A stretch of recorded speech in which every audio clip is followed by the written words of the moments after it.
Hello guys, आंनि moments प्रकाश नार्जारि नोंथांमोना नायदों बिएम सेटआप चेनेल। दिनै गोबां मोजां खौरां।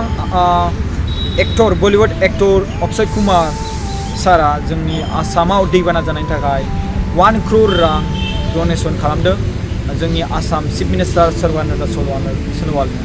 स' एक्चुअलि गिदिर गिदिर सुबुंफ्रा गोबां डनेसन होयो 1 crore, 1 lakh, 2 lakhs, 4 lakhs, 5 lakhs, 10 lakhs जेबो 5 crore होयो। बाट डनेसनखौथ' होयो बिथांमोना, बाट बै डनेसनखौ जों पाब्लिकनिसिम मोननाया गोबां गोब्राब। दा जोंनि आसामाव माखासे बर' सुबुंफ्रा बिटिसि एरियायाव बिराद दैबाना जादों, सिलिंखार जादों। स' बेयाव बे 1 crore बिसोरनो थोजासे आंनि थाखाय।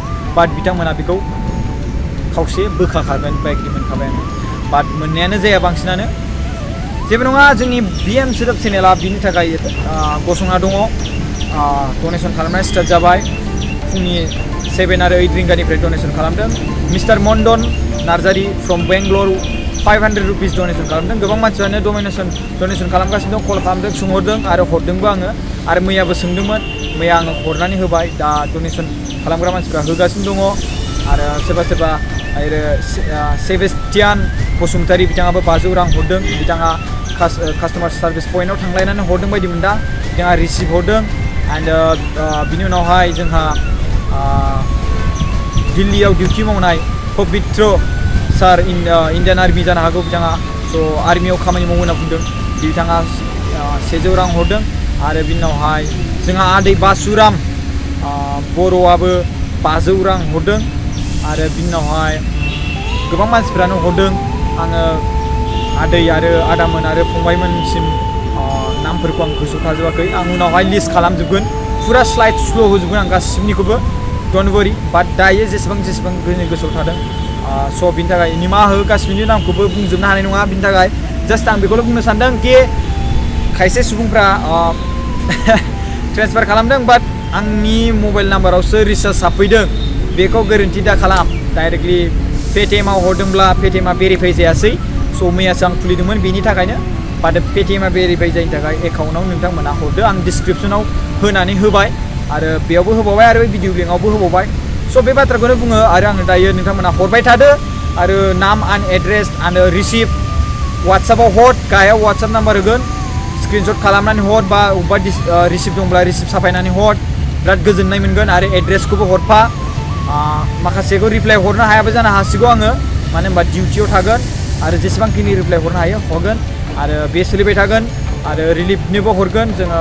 रिलिफआव जाय बर' आइजोफ्रा बिसोरनो जोङो अननानै जोंनि बिएम सेटआप फेमिलिनिफ्राय जानानै नोंसोर गासिबो जेसेबांखिनि साबसक्राइबार बिएम सेटआप चेनेलनि फेमिलिलै लोगोफोर। स' नोंथांमोना प्राउड फिल खालाम जे जोङो बेखौ 1, 2 बा 3, 4 बा 100 रां 500 रां बेफोरबायदि हरनानै जों बिसोरनो हेल्प खालामनो हागोन। आरो जोंहा बिथां प्रकाश बर' जाय पेन्टार, बेयो बिथाङा बाक्सा जिल्लानि सिङाव थानाय बरामा ओनसोलनि। स' बिथांखौबो जों हेल्प खालामनो नागिरदों, आखायाव लादों। स' मैया भिडिअ बानायदों स्पेसियेलि। स' बिथांनि थाखायबो जादों। आरो दा जोङो आं सानदों दायो जों बयबो रिलिफआव जेसेबांखिनि दङ बिसोरनो होगोन। जोंथ' बर'जों बर' जानानै जों जुदि हरनो हायाब्ला माबोरै जागोन। अक्षय कुमार सारा जों बर'नि मानसियानो नंगौआ, अब्ला बिथाङा जुदि डनेसन खालामनो हायोबा जोङो थाइसे थाखाखौ मानो खालामनो हाया। थाइसेल' मिथिबायना। स' बेनो आं रिकुवेस्ट खालामो। स' बयबो मानसिफ्रा एकाउन्ट नाम्बारखौ गाहायाव होनाय जाबाय। आरो बिथांमोना जुदि डनेसन खालामबा खालामदो। आरो बिनि उनावहाय बिथांमोना डाइरेक्टलि भेरिफाइ खालामनो गोसोबा भेरिफाइ खालामदो। दा 3टासिमनिफ्राय मोननाय नङा, उनावहाय ब्रेक मोनोब्ला आं रिप्लाइ खालामगोन थाब सोरनिखौ हायो। डनेसननि थाखाय जेबो प्रब्लेम खालामनो नाङा कि सोरबा थाइसे थाइनै हरदों लाजिनाय बेफोरबायदि जेबो साननो नाङा। दा मेक्सिमाम सोलिदों 500 रां डनेसन खालामबाय। 2 साथामसो जाबाय दां हरनाया। आरो बिनि उनावहाय गाहायाव जाबाय 5 रां। ओमफ्राय बिनि उनाव सोरबा 200 हरदों, सोरबा 50 हरदों, सोरबा 30 हरदों, सोरबा 10 रां हरदों, सोरबा 100 रां हरदों। सोलिगासिनो दङ। आरो नोंथांमोना जुदि हेल्प खालामनो सानदोंब्ला बेयाव जाखुमालायनाय जेबो गैया। आं बुंखाबाय सिगाङावनो, लाइभ रेकर्ड खालामगोन, स्टेटास खालामगोन, ट्रेन्सफार खालामनाय लाइभ रेकर्ड खालामगोन। एभरिथिं विल बि लाइभ। एन्ड नोंथांमोना नुनो मोनजोबगोन गासिबो डिटेल्स। एन्ड गासिबनिबो जाय मानसिफोरा डनेसन खालामदों बिथांमोनखौ बुंखाबाय आङो, रिसिप्ट हर, बिनि उनावहाय पिक्सार हर, आरो बिनि उनावहाय एड्रेस हर, नाम हर। मानो होनबा आं उनावहाय स्लाइड श' खालामगोन, गासिखौबो स्लाइड श' खालामगोन। जेसे हायो थाब खालामनो नाजागोन।